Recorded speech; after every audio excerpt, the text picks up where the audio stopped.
দিগন্ত জুড়ে যেখানে ছিল সোনালী ধানের সম্ভার, সেখানে এখন অথই পানি। বছরের একটি মাত্র ফসল তলিয়ে গেছে পানির নিচে। হাওরে হাওরে আধাপাকা ধান কাটার লড়াই করছেন কৃষকরা। ঝড় বৃষ্টি বজ্রপাত উপেক্ষা করে যা পারছেন নিয়ে আসছেন পানির নিচ থেকে।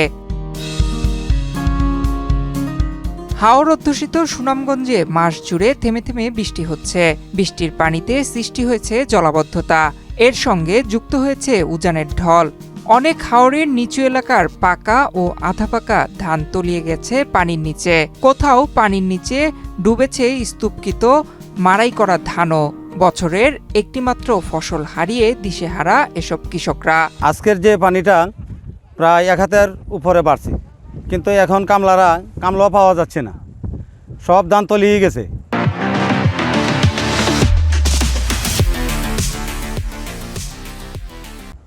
মুষ্টিময় কয়েকটা গিরসে ধান কাটছে। এখন সরকারের উচিত আমরা যতগুলা কৃষক আছি যারা কাটতে পারছি না, আমাদের পাশে দাঁড়ান, আমাদেরকে পাশে দাঁড়াইব, আমাদেরকে সাহায্য সহায়তা করবো। অবস্থা খুবই খারাপ, আর ধান কাটতে পারতেছে না, পারবেও না, কারণ কামলা 1000 টাকা রোজ দিয়েও কামলা পাওয়া যাচ্ছে না।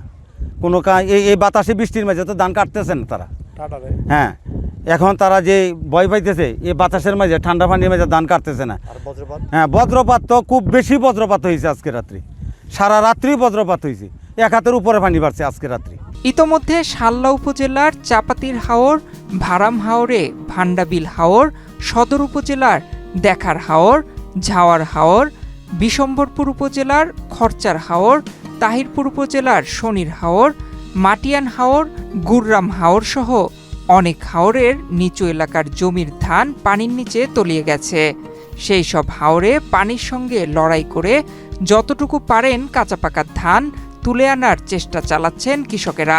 এগুলো মনে করেন আমরা কাটছি কিন্তু পানির থেকে, ওখন আবার মনে করেন যে পানির থেকে কাটার পর ওখানে আবার পানি ধরছি ধানের মেঝে। আমরা ওখানে আবার আরেক ধরা এই কামলা খরচ দিয়ে আবার ওই টানে নিতেছি, মনে করেন মেন রাস্তাটা আর কি। মনে করেন সব ধান আবার খালি আমরা না, যত কৃষকদের সবে আরেক ধরা ওই যে দেখেন নিতেছে, যে তারা এখানে নিতেছে। ওখান থেকে আমরা জমি খরচ করতে দেওয়া গেছে 20,000, ওখানে কামলা খরচ লাগে আরো 30,000। তো আমরা কৃষকরা দান করে কি লাভ হইলো?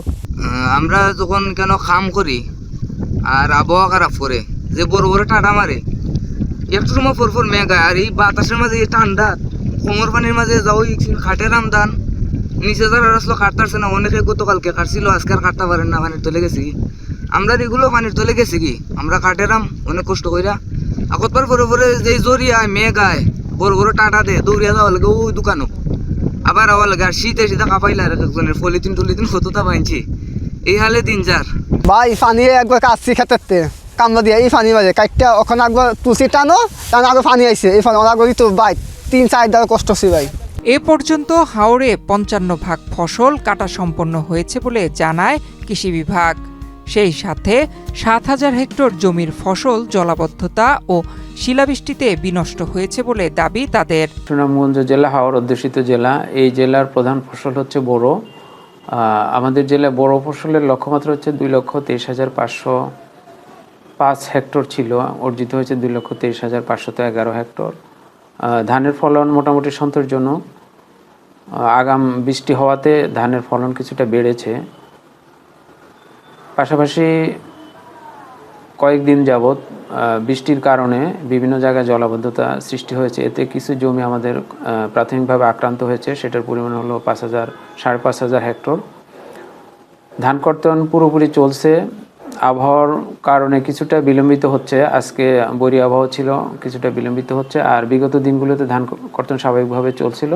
জেলা জুড়ে ফসল রক্ষার জন্য নির্মিত সবগুলো বাঁধ অক্ষত রয়েছে বলে জানায় পানি উন্নয়ন বোর্ড। তবে বৃষ্টিপাতের কারণে নদ নদীর পানি বৃদ্ধি পাওয়ায় সেগুলো ঝুঁকিপূর্ণ রয়েছে।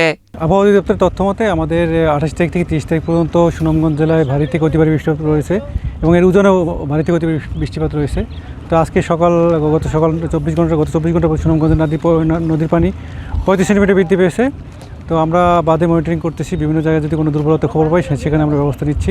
তবে এখন পর্যন্ত আমাদের বাঁধের উপর ঝুঁকিপূর্ণ কোনো জায়গায় আমরা তথ্য আসে নাই বা ওইরকম ঝুঁকিপূর্ণ অবস্থা তৈরি হয় নাই। তো গড়চা হার যেটা হয়েছিল সেটা আমরা ইতিমধ্যে এটা সলভ করেছি। চলতি বোরো মৌসুমে সুনামগঞ্জে 2,23,511 হেক্টর জমিতে বোরো ধান আবাদ করা হয়, আর এখান থেকে প্রায় 14 লাখ মেট্রিক টন ধান উৎপাদনের লক্ষ্যমাত্রা নির্ধারণ করে কৃষি বিভাগ।